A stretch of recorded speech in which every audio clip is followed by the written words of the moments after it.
Señal directa. Como usted lo sabe, diversos países de América Latina se encuentran sumidos en diversos conflictos y Bolivia no ha sido la excepción después del intento de reelección por cuarta ocasión por parte de Evo Morales, el último proceso electoral cuestionado, impugnado. La autoridad primero no admitía las observaciones, recurrió a instancias internacionales. Estas señalan que hubo diversas irregularidades y ayer amanecíamos con dos sorpresas. Primero, se anunciaba un nuevo proceso electoral y más tarde se conocía la dimisión de Evo Morales como presidente.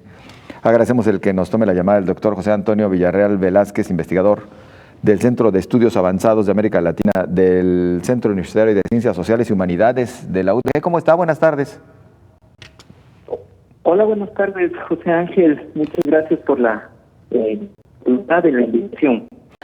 Pues doctor, su opinión, su análisis de todo lo que ha ocurrido durante los últimos días en Bolivia y el desenlace que hasta ahora conocemos. Bueno, digamos, a mí me gustaría manifestar la idea de que el tema de Bolivia no es una exclusividad de lo que está sucediendo ahora en Bolivia, sino que a mí me gustaría hacer una lectura mucho más amplia, es decir, hay que poner el tema de la coyuntura boliviana en el contexto de lo que está sucediendo en América Latina, es decir, ponerlo en el contexto de una coyuntura donde vemos que América Latina está en disputa, ¿no?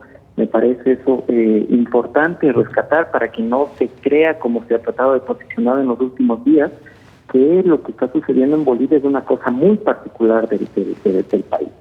Y bueno, los ejemplos son muchos, yo sé que no tenemos mucho tiempo para conversar al respecto, pero hay que leer, digamos, lo que está sucediendo en Bolivia como una expresión también de la correlación de fuerzas que vive el país frente, ¿no?, digamos, donde uno ve dos fuerzas fundamentales.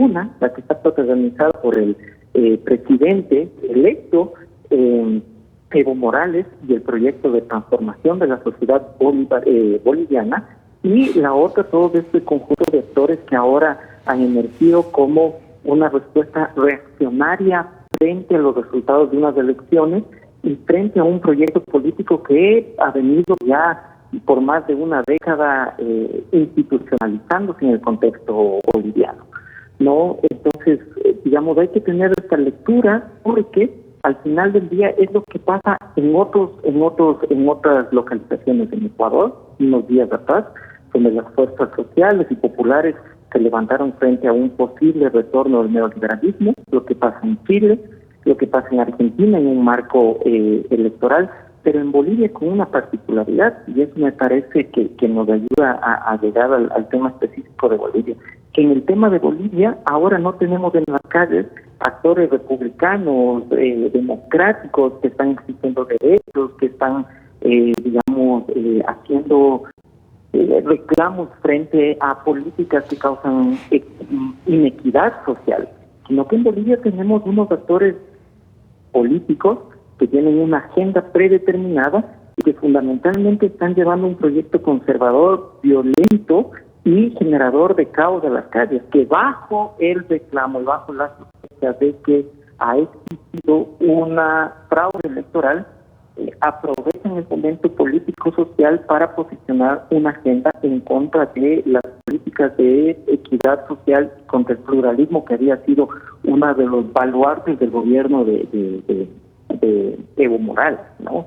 Y que finalmente termina con la expresión de un golpe de Estado, ¿no? Que es una de las cosas que nos debe llamar la atención, porque también, quiero decir esto brevemente, se ha querido poner una interpretación, ¿no?, que lo que está sucediendo es casi un acto altruista, voluntario de Evo Morales, que decide renunciar a la presidencia y salir del gobierno, cuando lo que vemos fundamentalmente es que se teje un ambiente de caos y violencia como una condición de posibilidad para que sea el jefe del ejército, este señor William Calimán, quien, entre comillas, sugiere denunciar al presidente de la República y le sugiere que deje ese vacío de poder del gobierno colombiano. Entonces, Parece que así, una lectura rápida, muy distinta de lo que está pasando en la coyuntura boliviana, dentro del marco general de la disputa que está viviendo en América Latina, con la particularidad de que en las calles ahora no son los actores republicanos, democráticos quienes protestan, sino fundamentalmente son actores que están alineados con una posición política que quiere generar un golpe de Estado en este país, ¿no? Doctor, desde su perspectiva, entonces, ¿se reúnen las características como para hablar en efecto de un golpe de Estado? Se reúnen las características. Uno podría decirlo que en términos formales propiamente no se está viviendo un golpe de Estado justificándose, como lo decía anteriormente, en la renuncia del presidente Evo Morales. Pero si uno abandona esa lectura de la formalidad y tiene una lectura mucho más en términos políticos de lo que está sucediendo ahí, yo creo que desde el 20 de octubre, ¿no? el día que se dan las elecciones en Bolivia y para adelante, uno ve que lo que se van construyendo son las condiciones de posibilidad para que se dé un golpe de Estado, cuando la expresión de ese golpe de Estado, lo que me llama mucho la atención para mí, es cuando el jefe de todo el ejército boliviano sugiere, entre comillas, al presidente Evo Morales que renuncie. Y este tipo de sugerencias, digamos, yo digo, ¿por qué no se ha dado una similar en Chile? ¿Por qué el jefe del ejército chileno no le ha sugerido a Piñera no que abandone el gobierno y que él también se retire y dé un paso al costado para que la situación de caos y de violencia social y política que está en el país tome un rumbo distinto?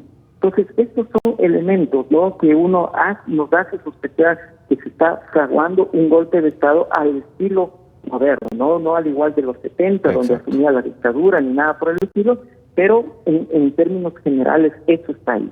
Además está ahí cuando uno ve que la misma oposición, que fueron los derrotados en el proceso electoral, desconoce los resultados electorales y toma posiciones radicales, posiciones políticas radicales, por las cuales ellos mismos abonan al conflicto social y a la violencia, ¿no? Tanto el señor Mesa cuanto el señor Camacho no se han pronunciado en lo absoluto frente a los temas de violencia social que está dándose en Bolivia. Ellos dejan que la violencia pase como un hecho natural.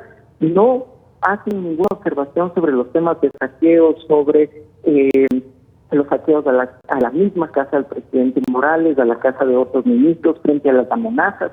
Y la OEA, que debería ser el organismo internacional llamado a al menos hacer un llamado de pacificación social, se pronuncia. Entonces uno dice, ¿qué es lo que está sucediendo acá? Y yo creo que la figura de estos nuevos golpes de Estado está presente en la dinámica de la coyuntura política y social boliviana.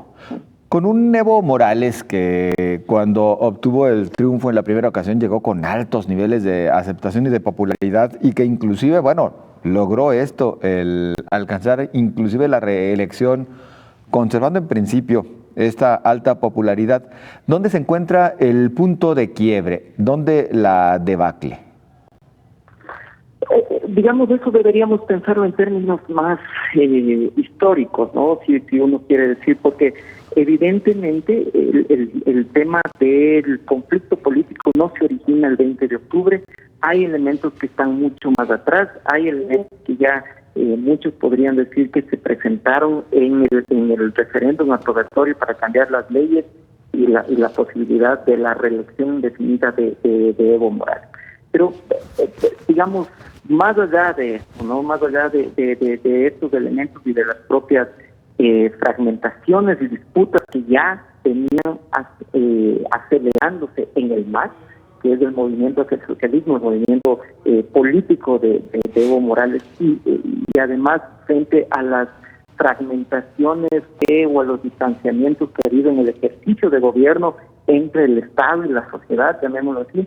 Pero, digamos, esos no se convierten en elementos justificativos para analizar lo que está sucediendo ahora. O no solamente son esos los elementos a los que debemos tenerles en la mira para el análisis. Hay que decir que aparte de este distanciamiento o estas alejamientos que ha venido dándose entre el gobierno de Evo Morales y la sociedad bolivariana. Aparte de eso, lo que tenemos ahora son fuerzas políticas conservadoras que intentan imponer con violencia y con caos proyectos políticos que, hasta lo que sabemos, fueron derrotados en las elecciones, ¿no?